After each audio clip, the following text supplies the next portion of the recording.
Hi everybody, and welcome to Middle Grade Monday. My name is Lorie and I'm the teen librarian at Manlius Library, and today I'm going to tell you about scary stories, creepy stories, and some ghost stories. We all know about Scary Stories to Tell in the Dark by Alvin Schwartz. It's a great series of really creepy short stories.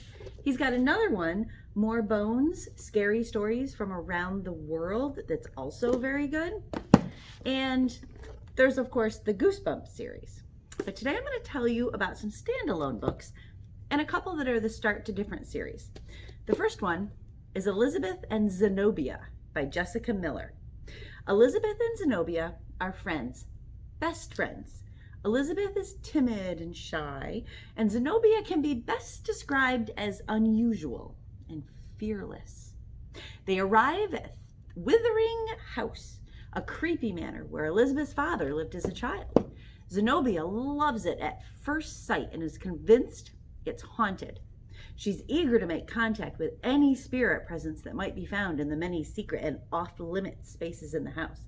So she immediately begins holding seances and trying to commune with the dead. Elizabeth, however, is a little leery, so she's relieved when Zenobia's efforts seem to be unsuccessful. But then strange things begin to happen in the East Wing, one of the off-limits areas. Flowers and vines in the wallpaper seem to come to life. The girls find a strange book whose words and images morph into different stories after the stroke of midnight. Strangest of all, Elizabeth discovers that her father had a sister, Tourmaline, who disappeared in the house when she was a young girl. How does that not become a family story? This is a scary and suspenseful story about a haunted house and a mysterious friendship. Next up, we have a creepy fantasy called The House in Poplar Wood by K.E. Ormsby. It's about 13-year-old twins, Felix and Lee. They live in the same house, but they're kept separate by the agreement between the shades death and memory. In the west side of Poplar House, where Lee lives with his mother and memory, there's laughter and happiness and fresh-baked pie. In the east side, where Felix lives with his father and death, there's nothing but sadness and darkness. Lee is tasked with storing memories in jars tied with colorful ribbons. Felix must brew tonics for the sick and dying and then collect the life candles that have been snuffed out by death. A failed attempt at breaking the agreement has left the boys hopeless. However, when a mysterious death sends Gretchen, a willful neighbor girl, to their door demanding answers of death, they decide to work with her, hoping she may have the key to their release. This is a unique and absorbing fantastical mystery. It's told by both twins in alternating chapters. Wonderful story. The Girl in the Locked Room by Mary Downing Hahn. Mary Downing Hahn is arguably the queen of the ghost story for middle grade readers. This one is about a family who moves into an old abandoned house. Jules's parents love the house, but Jules is frightened and feels a sense of foreboding right from the start. When she sees a pale face in an upstairs window, she can't stop wondering about the eerie presence on the top floor. There's a room with a locked door. Could it be someone who lived in the house a century earlier?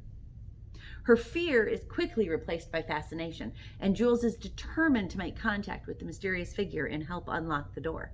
The past and the present intersect as she and her ghostly friend discover and possibly change the fate of the family who lived in the house all those years ago.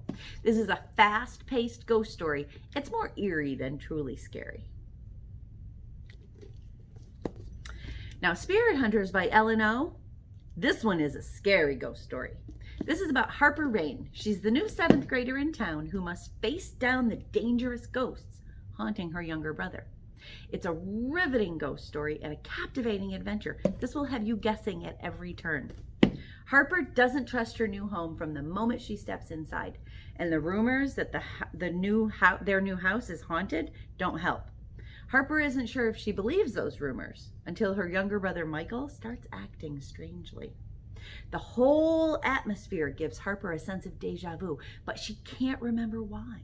She knows that the memory she's blocking will help make sense of her brother's behavior and the strange and threatening sensations she feels in this house. But will she be able to put the pieces together in time? This ghost story starts out creepy and ramps up to outright scary, not for the faint of heart. But bonus, there's a sequel and it's already out. No list of middle grade scary stories would be complete without Coraline by Neil Gaiman. Coraline, our main character, is bored and looking for an adventure, and no one is paying any attention to her. Well, this is a good example of be careful what you go looking for. When Coraline steps through a strange door to find another house, similar to her own, only better, things seem marvelous. But there's another mother there, and another father, and they want her to stay and be their little girl. They want to change her and never let her go. Coraline will have to fight with all her wit and courage if she is to save herself and return to her own ordinary life, which doesn't seem so bad after all. This is a scary, suspenseful fantasy that will ensure you never look at things the same way again.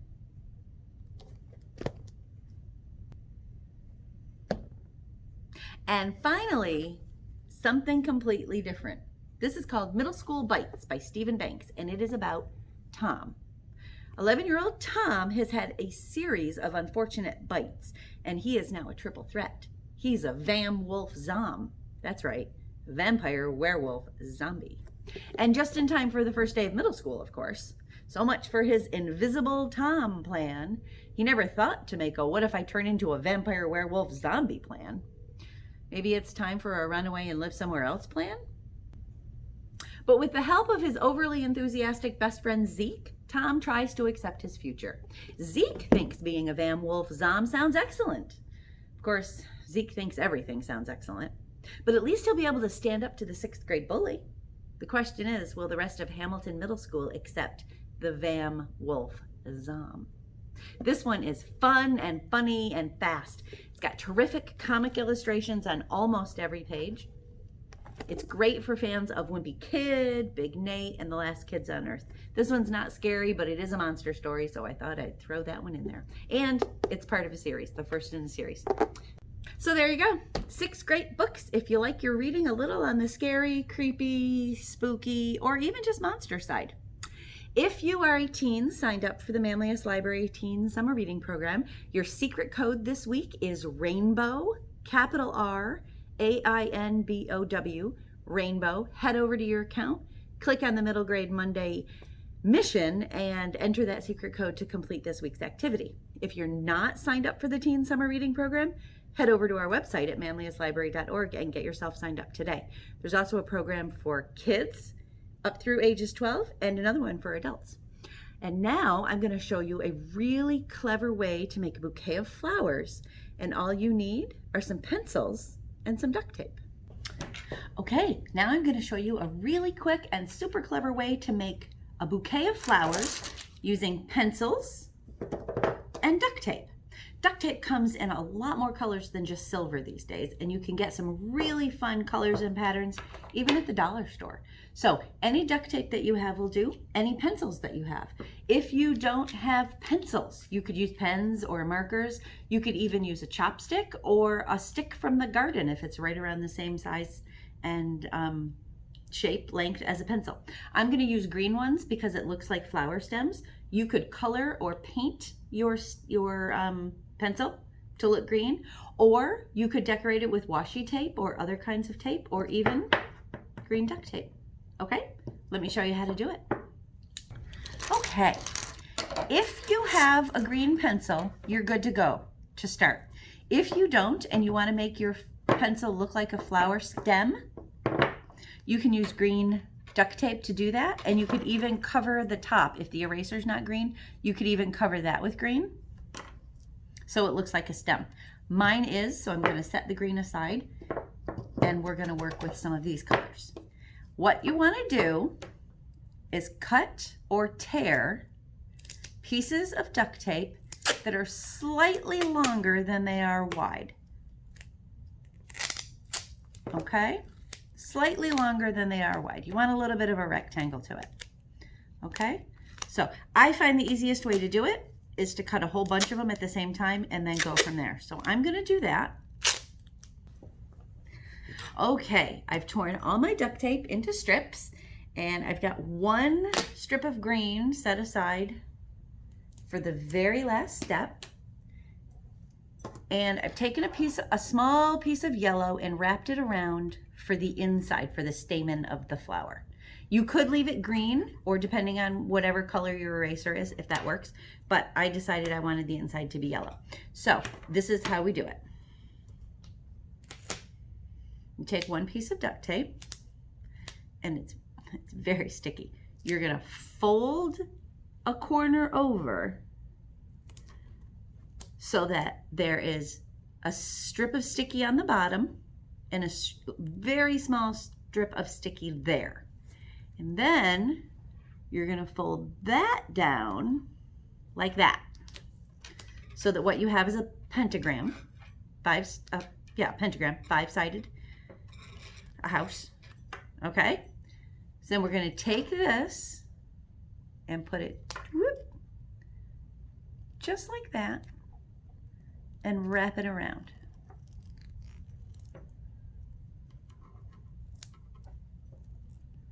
Okay, and there's your very first little petal. And you're just gonna keep going around and doing that with all of them. Some of the ends of my duct tape are a little more jagged than the others, and that's the side that I'm folding down because you aren't gonna see it anyways. So we fold one side down and then fold the other side down so that you have the sticky across the bottom. It looks like a little house. And then go next to that one and wrap it around. Okay? You don't really have to leave as much sticky on it as I did. Oh, that one has a string.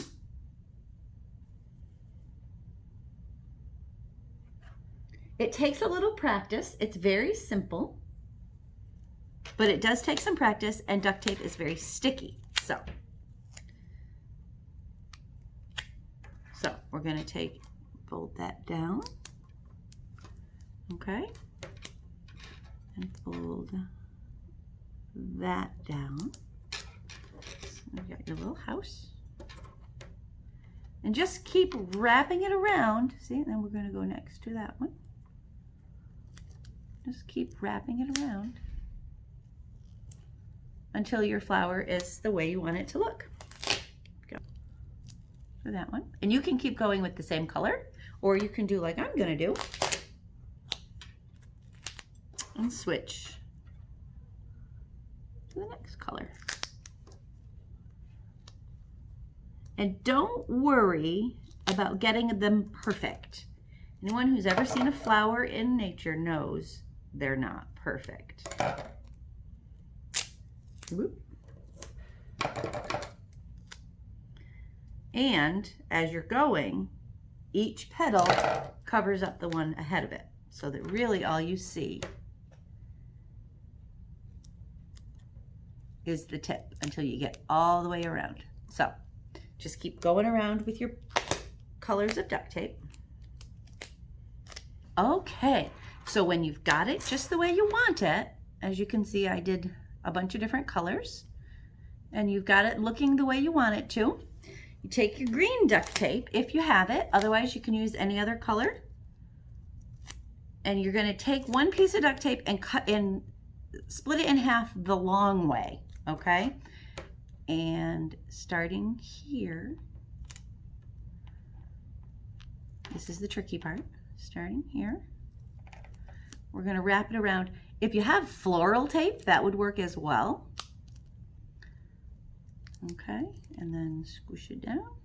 Your goal here is to cover all the bottoms of the duct tape, of the colored duct tape, with green. Okay, well, there we go.